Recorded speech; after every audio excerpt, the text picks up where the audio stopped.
Hello दोस्तों, कैसे आप सब? आई होप बढ़िया होंगे। तो बात करते हैं हम लोग कि डाइस पे हम लोगों ने पहले बात की थी कि डाइस क्या होता है और वो सारी चीज़ें पढ़ी थी, कितने टाइप के होते हैं, स्टैंडर्ड और वो जनरल, वो सारी चीज़ें हम लोगों ने देख ली थी।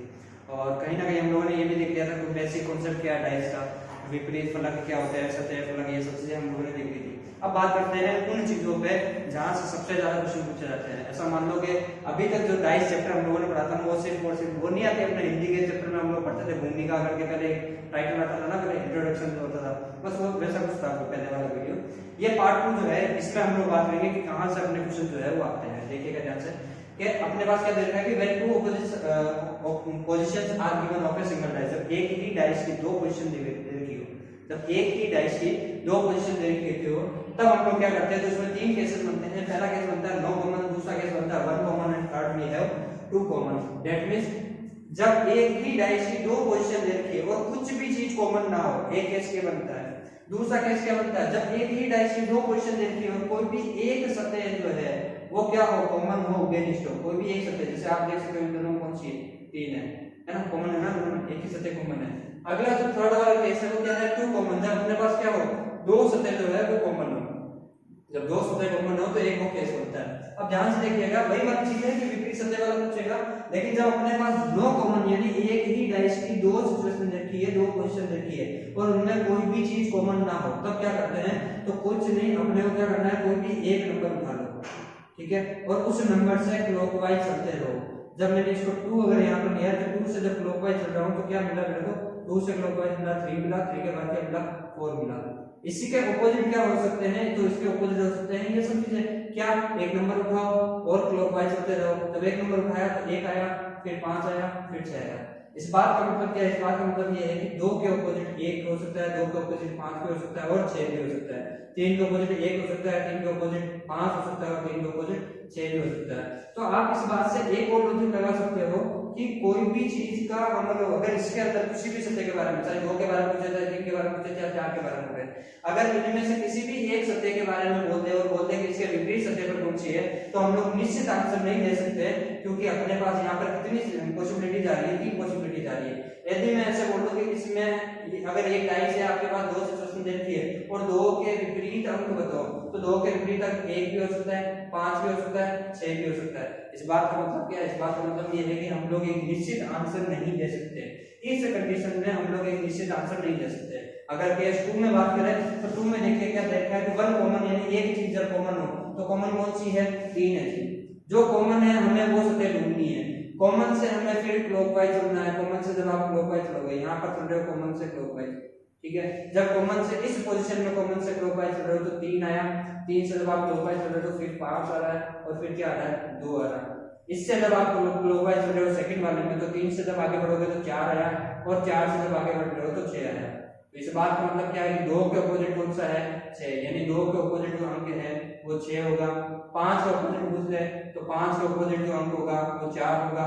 और अगर बोलते हैं 3 के ऑपोजिट कौन सा होगा, तो अब आप खुद देख सकते हो वो कौन सा नंबर जो है वो आपके यहाँ पर लुप्त है यानी गायब है।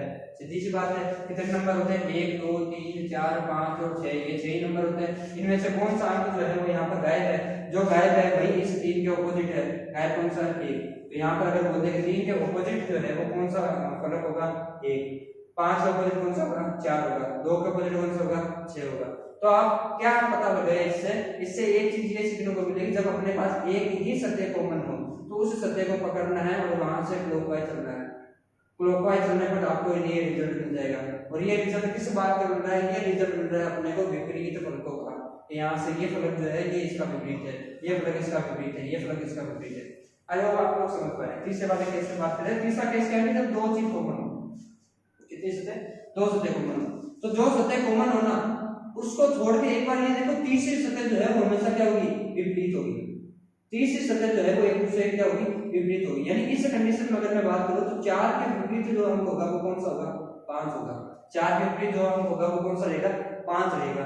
अब बाकी बचे हुए सतह के बारे में देखो कि बाकी बची हुई सतह कौन सी हुई, 6 और 1 हुई, यानी 6 हो सकता है 1। अब इनके साथ इनके ऑपोजिट कौन सी हो सकती है, जो चीज हमें नहीं दिखाई दे रही, कौन कौन सी चीजें, 2 अंक नहीं दिखाई दे रहे, 2 और 3। यानी जो 2 कॉमन ट्रिक है या 2 कॉमन वाला केस है, इसके अंदर क्या है कि इसके अंदर हम लोग एक किसी भी जो चीज कॉमन नहीं है उसके बारे में बात कर रहे हैं, किसी भी एक अंक के बारे में हम लोग एक निश्चित आंसर दे सकते हैं कि इस अंक के ऑपोजिट जो है, इस अंक के विपरीत जो है ये होगा, लेकिन बाकी बचे हुए दो के बारे में हम लोग निश्चित आंसर नहीं दे सकते, डेफिनेट आंसर जो है वो हम लोग नहीं दे सकते। देखो कैसे कि 6 के ऑपोजिट 2 भी हो सकता है, 3 भी हो सकता है, 1 के ऑपोजिट 2 भी हो सकता है, 3 भी हो सकता है। तो आप इन तीनों केसेस में आप एक चीज देखो कि इसमें क्या है, नो कॉमन, यानी जब कोई भी कॉमन नहीं हो तो निश्चित आंसर हम लोग नहीं दे सकते। जब 1 कॉमन हो तो हम लोग निश्चित आंसर दे सकते हैं, जब 2 कॉमन हो तो हम लोग निश्चित आंसर दे सकते हैं, सिर्फ उसी चीज का जो कॉमन ना हो। देखो यहां से जो कॉमन ना हो, है ना, 4 और 5 कॉमन नहीं है ना दोनों में, तो जो कॉमन ना हो हम लोग उनका तो निश्चित आंसर दे सकते हैं, लेकिन जो चीज कॉमन है उनका हम लोग निश्चित आंसर नहीं दे सकते, क्योंकि अपने पास दो पॉसिबिलिटीज बनती है। ठीक है, आपको आई होप आपको ये चीजें समझ में आई होगी। अब जरा 2-3 क्वेश्चन करके देखते हैं। जैसे कि उसी कॉन्सेप्ट में हम लोग 2 क्वेश्चन देखते हैं। पहला क्वेश्चन क्या है, अपने पास एक ही डाइस की 2 पोजीशन दे रखी है। ठीक है, इसमें आपके 3 के विपरीत कौन सा होगा वो बताना है। तो जब 2 पोजीशन दे रखी है तो सबसे पहले हमें देखना है कॉमन कितने हैं। तो आप देख सकते हो इसके अंदर जो है वन साइड आपको कॉमन दिख रही है, क्या 5, तो 5 है वो दोनों में कॉमन दिख रहा है, जो कॉमन दिख रहा है उसे पकड़ो। ठीक है, अब उसके बाद कॉमन से क्लॉकवाइज चलना है। कॉमन से जब आप क्लॉकवाइज चलोगे तो आप इस तरह से चलोगे, तो कॉमन से आगे चले 2 से आगे चलेंगे 6, तो कॉमन से आगे आगे हम लोग चले 2 से आगे क्या चलेंगे हम लोग 6 से। इसी के बाद आगे बात करें, इसमें चले तो 1 आया 3 आया, जब हम लोगों ने इसमें हम लोग चले तो 1 आया और 3 आया। इस बात का क्या मतलब है, इस बात का मतलब ये है कि 6 के ऑपोजिट जो है वो 3 होगा, 2 के ऑपोजिट जो है वो क्या होगा 1 होगा। देखो 6 के ऑपोजिट 3 है, 2 के ऑपोजिट 1 होगा, और 5 के ऑपोजिट पूछ ले। यदि आपको यहीं पर पूछ ले कि 5 के ऑपोजिट क्या होगा, तो 5 के ऑपोजिट तो बची हुई नंबर वही है, 5 के ऑपोजिट बची हुई नंबर कौन सी है 4, तो 5 के ऑपोजिट होगा तो 4 होगा। अब देखो 3 के ऑपोजिट क्या दिख रहा है, 3 के ऑपोजिट अपने क्या दिख रहा है 6 दिख रहा है, तो 6 से इसका क्या होगा राइट आंसर होगा। अब एक बात लॉजिकली आप सोच सकते हो, ऑप्शन एलिमिनेशन मेथड जो है यहाँ पर थोड़ा बहुत आप कुछ कर सकते हो। कैसे कर सकते हो ऑप्शन एलिमिनेशन मेथड, देखिए ध्यान से। हमें किसके ऑपोजिट पूछा है, 3 के ऑपोजिट पूछा है, यही वाली बात है ना कि हमें किसके ऑपोजिट पूछा है, हमें जो है वो 3 के ऑपोजिट पूछा गया है। यदि 3 के ऑपोजिट पूछा गया है तो देखो 1 की बात करें तो देखो 1 पास में है, तो इसका ऑपोजिट तो हो नहीं सकता, ये पहला ऑप्शन गलत है।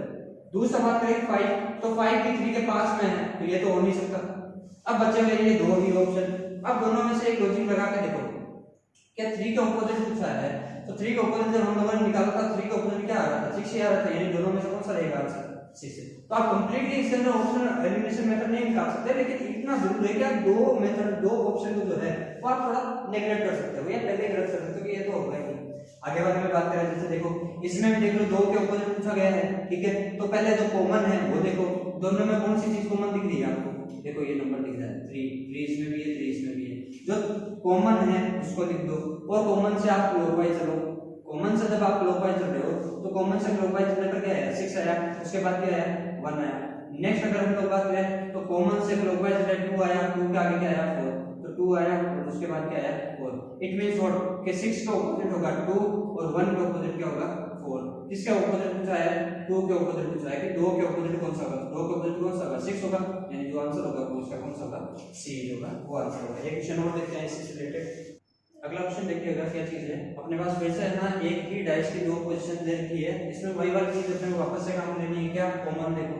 तो देखो दोनों में कॉमन क्या दिख रहा है, दोनों में आपको 1 कॉमन दिख रहा होगा, इसमें भी 1 है इसमें भी 1 है। 1 से आप क्लॉकवाइज चलोगे 5 आया 6 आया, यानी 1 से जब हम लोग क्लॉकवाइज चले तो 5 आ रहा है और 6 आ रहा है। आगे बात करें तो 1 से जब आप इसमें क्लॉकवाइज चलोगे तो 3 आ रहा है और 2 आ रहा है, 3 आ रहा है और 2 आ रहा है। इट मींस व्हाट, इस रिजल्ट से हम लोग क्या समझ सकते हैं कि 6 के ऑपोजिट जो है वो 2 होगा।